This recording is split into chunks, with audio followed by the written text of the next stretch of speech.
With the start of 2015 just around the corner, now is the time many people make significant donations, both out of generosity and for the tax deductions they provide. Well, now there are more ways to give than ever thanks to technology. Clicking, texting, crowdfunding. There are so many more options than just the classic check. But what do you need to know before you donate? Tony Zimmer from Catamaran Financial Group is here with more information on the new ways to give. And Tony, thank you so much for joining us. This is so timely as we're on the cusp of 2015. Talk to us about these new ways to give. The first one being online giving. Yeah, online giving has grown the fastest of all of them. It's the easiest one to do. You just click and you're on.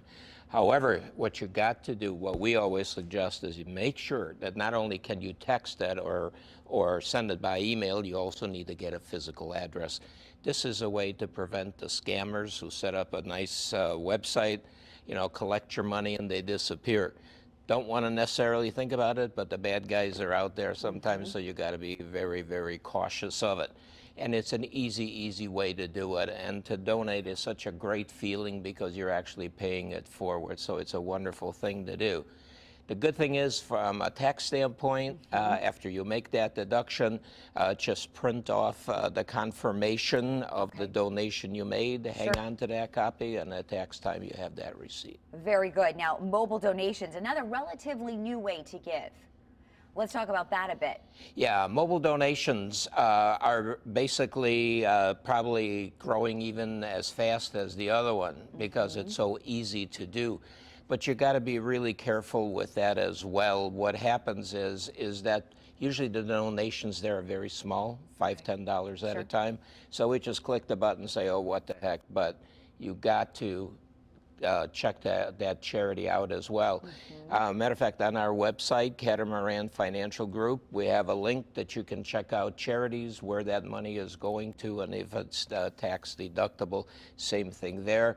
You save a receipt on your phone bill. You have to have that receipt. Oh, absolutely. You can't deduct it. And it's going to actually be on your phone bill if you're giving through your device. It'll have the name of the company. It will have the dollar amount. It will have the date on it, and that will work just great. Very good. Very good. Crowdfunding being the third new way to give. Yeah.